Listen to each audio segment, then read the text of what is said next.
नमस्कार दोस्तों, क्या आपके गुड़हल के पौधे की पत्तियां जल जा रही हैं, पत्तियां सिकुड़ जा रही हैं, पत्तियों का साइज छोटा है, फूलों का साइज छोटा है, कलियों का साइज छोटा है, ओरिजिनल कलर अपनी फूल गंवा चुके हैं और क्या आपकी पत्तियों का ओरिजिनल कलर गायब हो गया? ऐसा लग रहा है जैसे उसकी नसें दिख रही हैं, ऐसी कलर में हो गई हैं, अजीब-सी बेजान-सी हो गया है पौधा। इस हालत में दोस्तों बता दें कि आज एक ऐसा खाद लेकर आई हूँ जिसका प्रयोग अगर आप अपने गुड़हल के पौधे पर या अन्य किसी पौधे पर करते हैं तो आपका पौधा 100% ग्रोथ करेगा, बढ़ चढ़ के कलियाँ और फूल देगा और आपका पौधा कभी बीमार नहीं होगा। तो इस पौधे को स्वस्थ रखने के लिए कुछ महत्वपूर्ण जानकारी है जो हम आपसे शेयर कर लेंगे, उसके बाद हम खाद डालना बताएँगे। तो बता दें दोस्तों कि जो भी गुड़हल के पौधे होते हैं या फूल वाले पौधे होते हैं, उन्हें पूरे दिन की धूप बहुत ही प्रिय होती है। अगर आप उन्हें सेमी शेडी एरिया में रख देंगे तो वह पौधा अपनी ग्रोथ नहीं करेगा, क्योंकि धूप वाले पौधे धूप में ही अच्छे से ग्रोथ करते हैं। अगर आप इन्हें सेमी शेडी एरिया में रख देंगे तो सिर्फ इस पे पत्तियां ही दिखेंगी, फूल और कलियां नहीं आएंगी। अगर भूले भटके कलियां आ भी जाती हैं तो वह कलियां फूल बनने से पहले गिर जाती हैं और पौधा कुछ समय हरा भरा दिखेगा, कुछ समय बाद वो भी पत्तियां देना बंद कर देगा। उसके बाद अचानक से वो बीमार होगा, उसके बाद सूख जाएगा दोस्तों, ठीक है। तो जिसकी जो क्राइटेरिया है वहीं शिफ्ट करिए। तो धूप वाला पौधा धूप में ही शिफ्ट करेंगे तो ग्रोथ हमेशा बनी रहेगी, कोई समस्याएं पौधों पर नहीं आएंगी दोस्तों। तो इस बात का आप ख्याल रखिएगा। अगला काम क्या है कि आप महीने में एक बार मिट्टी की खुदाई करिए। मिट्टी की खुदाई करने से ये होता है कि मिट्टी की उर्वरा शक्ति बढ़ती है, जिससे पौधे का समुचित विकास होता है। और दूसरा फ़ायदा ये होता है कि मिट्टी के अंदर अगर कोई कीड़े मकोड़े कुछ भी होते हैं तो समय रहते हमें पता चल जाता है, तो हम उसका इलाज करते हैं। अगर आप ऐसा नहीं करते हैं तो धीरे धीरे कीड़े मकोड़ों जो जड़ें होती हैं पौधे की उन्हें खोखला करते हैं, जिसके वजह से पत्तियां पीली होने लगती हैं, पत्तियां जलने लगती हैं या पौधा अचानक से सूख जाता है या ग्रोथ ही रुक जाती है, ठीक है। तो बहुत ही ज़रूरी होती है मिट्टी की खुदाई करना, इस बात का ध्यान रखिएगा। और मिट्टी की खुदाई से ये एक फ़ायदा और होता है कि मिट्टी की जो जड़ें होती हैं उन्हें ऑक्सीजन मिल जाता है, जिससे पौधे अपनी ग्रोथ को बहुत तेज़ी से करते हैं, जिसके वजह से पत्तियों का साइज़ बड़ा होता है, फूलों का साइज़ बड़ा होता है और जो भी फूल आते हैं स्वस्थ आते हैं, जो भी कलियाँ आती हैं स्वस्थ होती हैं। तो मिट्टी के खुदाई का अपने आप में विशेष महत्व होता है। और अगला फ़ायदा होता है कि अगर आपका गमला रूट बाउंड हो गया है तो आपको समय रहते पता चल जाता है, जिसका आप समय रहते इलाज कर लेते हैं, जिसकी वजह से आपका पौधा स्वस्थ रहता है और हमेशा फूलों और कलियों से लदा रहता है। कभी-कभी रूट बाउंड होने के कारण भी पत्तियां पीली हो जाती हैं, पौधे का ग्रोथ रुक जाता है, कलियां फूल बनने से पहले गिर जाती हैं। चाहे आप जितना भी खाद उस पौधे में डाल दो, वह खाद पौधे को सूट नहीं करता है। तो रूट बाउंड होना भी अपने आप में एक बहुत ही विकट समस्या होती है। तो उसको आप समय-समय पर चेक करते रहिए। तो जब आप मिट्टी की खुदाई करेंगे तभी तो आपको पता चलेगा, तो आप उसका समय रहते इलाज करेंगे। जब मिट्टी की खुदाई ही नहीं करेंगे तो आपको कैसे पता चलेगा कि हमारा गमला रूट बाउंड हो गया है कि क्या हो गया है? तो अभी मैं अपने वीडियो के माध्यम से आपको दिखाऊँगी कि रूट बाउंड होता क्या है, ठीक है? उसके वजह से पौधे की ग्रोथ एकदम रुक जाती है और आप खाद, पानी, धूप हर चीज़ करके थक जाएँगे, लेकिन कतई उस पौधे पर ग्रोथ और फूल कलियाँ तो आएँगी ही नहीं दोस्तों। तो चलिए हम बिना देर किए आपको दिखाते हैं कि सबसे ज़्यादा बाधा ये रूट बाउंड होते हैं हमारे पौधों के विकास में, ठीक है? तो दोस्तों देखिए, आज मैंने एक गमला खोदा जिसमें मैं खाद डाल डाल के थक गई थी और वो नहीं हो रहा था और उसको समय भी मैं नहीं दे पा रही थी कि मैं अच्छे से उसकी खुदाई करूं। तो रूट बाउंड इसे कहते हैं जो पूरे नीचे तक जड़ें आ जाएं। जब जड़ें हद से अधिक गमले में बन जाती हैं, जिसके वजह से पौधे का ग्रोथ ही नहीं होता है, पत्तियां हमेशा पीली होती हैं। तो देखिए दोस्तों, इसकी पत्तियां एकदम पीली पीली दिख रही हैं। इसमें मैं प्रॉपर तरीके से खाद डालती हूँ, बस खुदाई नहीं कर पा रही थी और यही एक मुख्य कारण है ये रूट बाउंड होना। दूसरा मुख्य कारण भी चलिए मैं आपको दिखाती हूँ, जिसके वजह से पौधे की ग्रोथ रुक जाती है, चाहे आप जो कर लो लेकिन पौधा ग्रोथ नहीं करेगा। दूसरा मुख्य कारण ये होता है, अगर आप पौधे को रिपोर्ट कर रहे हैं और उसमें टोकरी लगी है, अगर आप इस टोकरी को कट करके नहीं हटाएँगे तो पौधा कतई ग्रोथ नहीं करेगा। इसको लगाए हुए मुझे 4 साल से ऊपर हो गया। ये पौधा बिल्कुल ही इसका साइज़ नहीं बढ़ रहा था, इस पे फूल नहीं आ रहे थे, इस पे मैं ध्यान ही नहीं दे पा रही थी। तो ठीक है, तो आज मैं जब इसकी अच्छे से सोची चलो इसको निकालूँ तो देखा अरे मैं इसमें तो टोकरी लगा हुआ था और मैं ध्यान नहीं दी और पौधे को लगा दी थी। तो इसको आज मैंने निकाला और देखा ये टोकरी के कारण दुनिया भर की समस्याएँ होने लगती है, ग्रोथ तो बिल्कुल ही नहीं होता है। तो टोकरी को ऐसे आराम से काटिएगा काटने के बाद दोबारा रिपोर्टिंग कर दीजिएगा। उसके बाद देखिएगा ग्रोथ बहुत अच्छे से होने लगेगी दोस्तों। तो ये टोकरी और ये रूट बाउंड वाला पौधा, ये कभी भी पौधे को विकास नहीं होने देता। पत्तियां पीली होती हैं, पत्तियां सिकुड़ जाती हैं, कलियां भूले भटके आएंगी। चाहे जितना आप खाद डालो, धूप दिखा दो, कुछ भी कर लो, कुछ नहीं होने वाला है। ठीक है, तो ये ज़रूर आप कम करिएगा कि टोकरी कट करके हटा के उसके बाद आप अपने पौधे को लगाइएगा दोस्तों। तो देखिएगा पौधा बहुत अच्छे से ग्रोथ करेगा। तो ये छोटी सी क्लिप थी जो मैंने आज आपको दिखाया, और आज मैं इसको सही की हूँ क्योंकि मैं थक गई थी। उसके बाद अगला महत्वपूर्ण काम होता है पौधे के ऊपर दोस्तों, कि अगर पौधे के ऊपर कोई कीड़े मकोड़े कुछ भी लगे हैं तो उनका समय रहते आप इलाज करिए। अगर आप ऐसा नहीं करते हैं तो वह कलियों पर लगेंगे तो कलियों का रस चूस लेंगे, तो जिसकी वजह से कलियां टूट के गिर जाएंगी। कभी कभी पत्तियों पर लगती हैं तो पत्तियां सिकुड़ जाती हैं, ब्रांच पे लगती हैं तो ब्रांच अचानक से सूख जाते हैं, पौधे अचानक से सूख जाते हैं। तो एकमात्र कारण नहीं होता है, छोटी छोटी चीज़ें भी ध्यान देना पड़ता है। अगर हमारी कभी कभी छोटी छोटी लापरवाही भी पौधों पर भारी पड़ती है। जैसे लापरवाही में मान लीजिए आप धूप नहीं दिखाएं, समय समय पर पौधों के ऊपर कीटनाशक का प्रयोग नहीं किए, कीड़े मकोड़े अगर लग रहे हैं उनका उपचार नहीं किए, मिट्टी आप अच्छी नहीं तैयार की, उसकी वजह से भी ग्रोथ नहीं होगा, चाहे जितना आप खाद डाल लो। और प्लांट लगाते समय ये टोकरी वगैरह नहीं निकालेंगे। देखिए जो टोकरी लगी थी दोस्तों, ये कम से कम 5 साल तो हो ही गए होंगे, अब मुझे अच्छे से नहीं याद आ रहा है, लेकिन इसकी ग्रोथ नहीं हुई। तो ये छोटी छोटी असावधानी हमारे पौधों पर भारी पड़ती है, उसके बाद हमारे पौधे अचानक से सूख जाते हैं। तो ये छोटी छोटी चीज़ों को हमें ध्यान में रखना पड़ेगा, तब जाके हमारा पौधा ग्रोथ करेगा और जो भी हम खाद डालेंगे वह अच्छे से सूट करेगा। और लास्ट बात ये बता दें दोस्तों कि अब आप लोग कभी भी अपने पौधों को ओवर वाटरिंग ना करिएगा। जब आपके पौधे पर हैवी फ्लावरिंग होने लगे तो पौधे की मिट्टी में हमेशा चेक करके ही पानी डालिएगा, ओवर वाटरिंग नहीं करिएगा। ओवर वाटरिंग का मतलब होता है अगर मिट्टी आपकी गीली है तो दोबारा उसमें पानी लबालब मत भरिएगा। अगर आप ऐसा करते हैं तो जो फूल दिख रहे हैं ये खिले खिले, ये मुरझा जाएंगे, ये खराब हो जाएंगे। तो किसी भी चीज़ की एक लिमिट होती है, अगर आप लिमिट क्रॉस करेंगे चाहे जिस चीज़ की, तो वह नुकसान पहुंचाएगा ही। ठीक है, तो पानी का ध्यान रखिएगा। तो चलिए हम खाद डालना आपको बताते हैं बिना देर किए दोस्तों। ठीक है, तो दोस्तों यही वो पौधा है जिसमें मुझे खाद डालना है, और खाद डाले हुए काफ़ी समय हो गया। अब ये थोड़ा बहुत इस पे फूल वगैरह आ रहे हैं, तो अब मुझे इसमें हैवी ब्लूमिंग के लिए मुझे खाद डालना है। ठीक है, तो दोस्तों आपके साथ भी ऐसी समस्या हो तो आप खाद ज़रूर डालना। तो खाद डालने से पहले पौधे के ऊपर जो भी पीली पत्तियां हो, सूखे ब्रांच हो, उनको कट करके हटा दीजिएगा।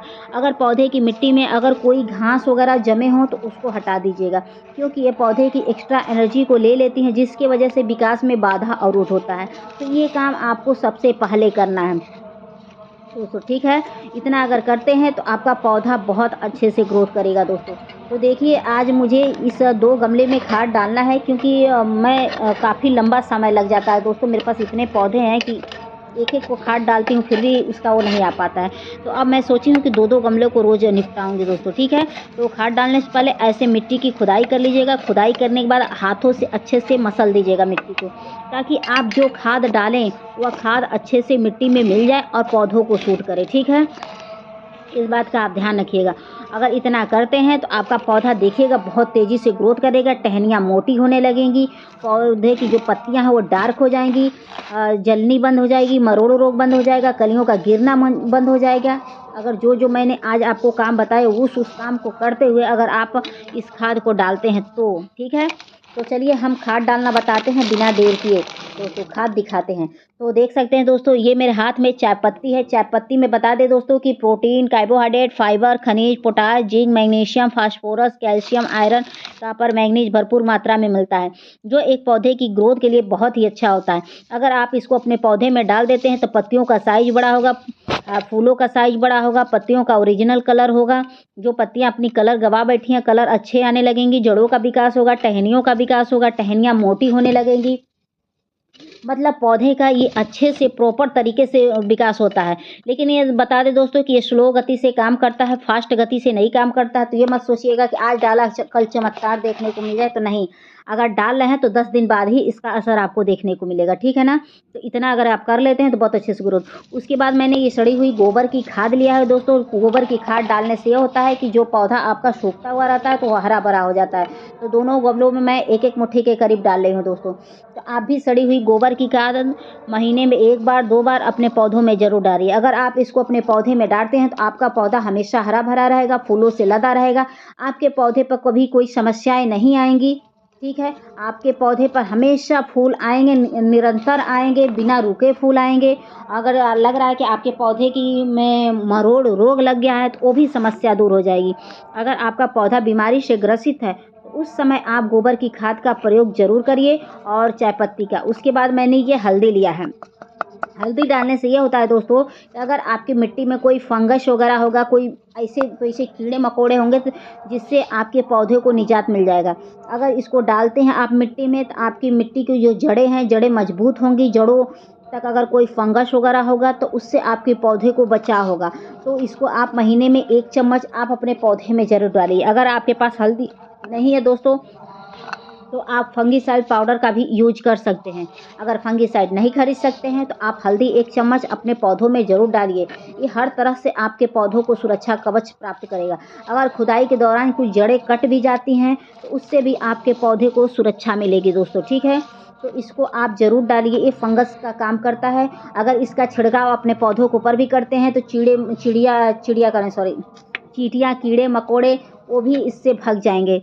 ये बहुत ही इफ़ेक्टिव खाद होता है। तो आज जो मैं खाद दिखा रही हूँ ये 100% काम करता है, बहुत अच्छे से काम करता है। चलिए तो अगला खाद दिखाते हैं। उसके बाद देख सकते हैं कि ये मैंने लिया है नीम खली। नीम खली डालने से ये होता है कि मिट्टी के अंदर कीड़े मकोड़े, टाँड़ा कुछ भी होते हैं तो उससे हमारे पौधों को निजात मिल जाता है। तो 1-1 चम्मच के करीब मैंने ये दोनों गमलों में डाला है दोस्तों। तो आप भी 1-1 चम्मच महीने में 1 बार ज़रूर डालिए। नीम खली इसलिए डाला जाता है कि हम लोग जो गोबर की खाद डालते हैं अक्सर उसमें कीड़े मकोड़े होते हैं जो हमारे पौधे के लिए थोड़ी सी घातक हो जाते हैं। तो उन सब से बचाव करने के लिए हमें ये नीम खली डालना पड़ता है ताकि हमारी मिट्टी के अंदर कोई कीड़े मकोड़े ना हो और हमारे पौधे की जड़ों को नुकसान ना पहुंचाए, जिससे हमारे पौधे सुरक्षित रहें। जड़ें जब सुरक्षित रहेंगी तो पौधे सुरक्षित रहेंगे। उसी पौधे पर अच्छे से कलियां और फूल आती हैं, वही पौधा बहुत अच्छे से ग्रोथ करता है, ठीक है। तो ये सब चीज़ें बहुत ही ज़रूरी है अपने पौधे की ग्रोथ के लिए। अगर आप इतना कर देते हैं तो देखिए आपका पौधा कितने तेज़ी से ग्रोथ करता है। तो चलिए इस कड़कड़ाती ठंडी से बचाने का भी उपाय आपको दिखा दें। अगर आपके यहाँ भयंकर ठंडी पड़ती है तो उससे भी बचाने का उपाय आपको करना ही पड़ेगा ताकि आपके पौधे को ठंडी ना लगे। तो दोस्तों देख सकते हैं कि ये मस्टर्ड केक है, यानी कि ये सरसों की खली इसको कहते हैं। तो इसमें vitamins, minerals, fibre, potassium, iron, calcium भरपूर मात्रा में होता है जो हमारे पौधे की ग्रोथ के लिए बहुत ही अच्छा होता है। अगर आपका सूखता पौधा रहे, ज़रा सा भी उस पौधे में जान रहेगी तो पौधा हरा भरा हो जाएगा। इसको डालने से आपके पौधे का समुचित विकास होगा। जो पौधा अपनी ग्रोथ गंवा चुका है उस पौधे पर ग्रोथ होने लगेगी। जिस भी पौधे को लगे कि ये पौधा अब बचने के कगार पे नहीं है तो उसमें आप डाल के देखिए पौधा बच जाएगा। इसको डालने से मिट्टी थोड़ी सी गर्म रहेगी। जब मिट्टी गर्म रहेगी तो आपके पौधे को पाला वगैरह भी नहीं लगेगा, चाहे जितनी शीतलहरी पड़े। तो ये गर्म खाद है तो आप ठंडी में इस खाद को आप ज़रूर प्रयोग करिए। तो आप चाहें तो इसको मिट्टी के अंदर भी दबा सकते हैं, चाहें तो आप ऐसे लिक्विड भी बना सकते हैं दोस्तों। तो ये देख सकते हैं दोस्तों कि ये लिक्विड है और मिट्टी में मैंने दबा दिया जिसको मैं अब बता नहीं पाई। तो देखिए दोस्तों ये लिक्विड है। इसका इतना आप मात्रा लीजिएगा कि आप पूरा मतलब पतला घोल इसको डालिएगा। तो दोस्तों इतना मोटा घोल डालने की गलती ना करिएगा। तो चलिए हम बताते हैं कि कितना पतला घोल लेना है। अगर उतना पतला घोल अपने हर पौधों में डाल देते हैं महीने में 2 बार 1 बार तो बहुत अच्छा होगा। तो इस कटोरी से मैं 2 ही कटोरी ले रही हूँ दोस्तों, ज़्यादा नहीं लूँगी। पूरा पतला लिक्विड लेंगे और जितना पतला लिक्विड डालेंगे उतना ही अच्छा फ़ायदा करेगा। अगर आप इसका डाल देते हैं तो वह कीड़े मकोड़े उत्पन्न हो जाएंगे और मिट्टी के ऊपर एक परत सी जम जाती है जिसकी वजह से ग्रीन काई टाइप के जम जाते हैं जो एक पौधे के लिए घातक हो जाते हैं। तो आप हमेशा इतना पतला लिक्विड डालिएगा, ठीक है। मात्रा का कोई ऊपर नीचे वो नहीं है, बस लिक्विड पतला होना चाहिए। अगर मान लीजिए इसका वो डालना चाहते हैं केक तो ऐसे मिट्टी में ले जाकर दबा दीजिएगा, थोड़ा थोड़ा गलेगा, पौधों को फ़ायदा करेगा, ठीक है। तो चलिए इसको और हम ताकतवर बनाने के लिए और एक महत्वपूर्ण खाद दिखाते हैं जो बिल्कुल फ्री का है, आपके किचन से ही निकलता है। अगर इतने सारे आप खाद डाल देते हैं तो देखिएगा आपका पौधा इतना फूल देगा कि आप तोड़ते-तोड़ते थक जाएँगे। लेकिन फूल समाप्त नहीं होगा, रोज़ देगा फूल, ठीक है? उसके बाद देख सकते हैं कि ये मेरा किचन का निकला हुआ है, ये प्याज़ और आलू के छिलके हैं। तो इसको भिगोई है मुझे 12 दिन से ऊपर हो गया दोस्तों, और ये बहुत ही इफ़ेक्टिव है पौधों के लिए। जिस पौधे में जान थोड़ा बहुत भी बची है, अगर उसमें डाल देते हैं तो वो पौधा हरा-भरा हो जाएगा, फूलों और कलियों से लग जाएगा। इसको डालने से पोटेशियम की भरपूर मात्रा में इसमें पोटेशियम मिलते हैं, तो इसको डाल देंगे तो आपके पौधे को पोटेशियम की कमी नहीं होगी। तो इसका भी आप चाहें जितना भी डाल सकते हैं, इसको डायरेक्ट भी डाल सकते हैं, ये आलू और प्याज़ के छिलके को, पानी को। तो ये पौधों को नुकसान नहीं पहुँचाएगा दोस्तों, ये फ़ायदा ही पहुँचाएगा। तो इसको आप महीने में 2 बार, 3 बार, 4 बार भी डालिए, कोई दिक्कत नहीं है। ये पौधों के लिए बहुत ही अच्छा है, इफ़ेक्टिव खाद होता है। एक बार डाल के देखिए दोस्तों कि कितना ये आपको पौधों को ये फ़ायदा पहुँचाएगा दोस्तों। सूखा से सूखा पौधा हरा-भरा हो जाएगा, फूलों और कलियों से लग जाएगा दोस्तों, ठीक है? तो एक बार इसका प्रयोग आप ज़रूर करिए अपने हर तरह के पौधे पर। उसके बाद ये मैं पतला वाला लिक्विड अपने इस पौधे में डाल दे रही हूँ, और जो पानी बचेगा वो दूसरे पौधों में डाल दूँगी दोस्तों। तो आप इस बात का ख़्याल रखिएगा, लिक्विड हमेशा पतला लीजिएगा, मोटा ना लीजिएगा। अगर मोटा लेंगे तो पौधे को घातक हो जाएगा, क्योंकि कीड़े-मकोड़े भी उत्पन्न हो जाएँगे। तो आप सरसों की खली का एक बार महीने में ज़रूर प्रयोग करिए, 1 बार, 2 बार, लेकिन लिक्विड पतला प्रयोग करिएगा। देखिएगा आपका पौधा हरा-भरा रहेगा, ठीक है? और अगला महत्वपूर्ण काम क्या करना है दोस्तों? बहुत ही महत्वपूर्ण होता है कि आप अपने पौधे की मिट्टी बहुत अच्छी तैयार करिएगा। जब आप पौधे की मिट्टी अच्छी तैयारी करेंगे, उसी पौधे की ग्रोथ अच्छे से होती है। अगर आपके पौधे की मिट्टी अच्छी तैयार नहीं करेंगे तो कोई भी खाद डाल लीजिए, सूट नहीं करेगा। अगर मिट्टी अच्छी तैयार है तो उसमें आप जो खाद डालेंगे वह बहुत अच्छे से सूट करता है। चाहे वो रासायनिक डालिए, चाहे वो ऑर्गेनिक डालिए, जो भी खाद डालिए बहुत अच्छे से सूट करता है। ठीक है दोस्तों? तो दोस्तों, अगर आपको मेरी वीडियो पसंद आएगी तो please like, subscribe, comment and share ज़रूर करिएगा। आशा करती हूँ कि आपको मेरी वीडियो ज़रूर पसंद आई होगी। तो पसंद आई होगी तो प्लीज़ मेरे चैनल को सब्सक्राइब करके बेल आइकन बटन दबा दीजिएगा, ताकि नेक्स्ट वीडियो आए तो आप तक पहुँच जाए। आशा करती हूँ कि आपको मेरी वीडियो ज़रूर पसंद आई होगी। तो मिलते हैं फिर किसी नेक्स्ट वीडियो में, नेक्स्ट टॉपिक पर, और आप बताइएगा कि आपको किस टॉपिक पर वीडियो चाहिए दोस्तों। तो मैं उसी टॉपिक पे वीडियो लाने की पूरी कोशिश करूँगी। आशा करती हूँ कि आपको मेरी वीडियो ज़रूर पसंद आई होगी। ठीक है, तो मिलते हैं फिर। Bye, thank you for watching, bye.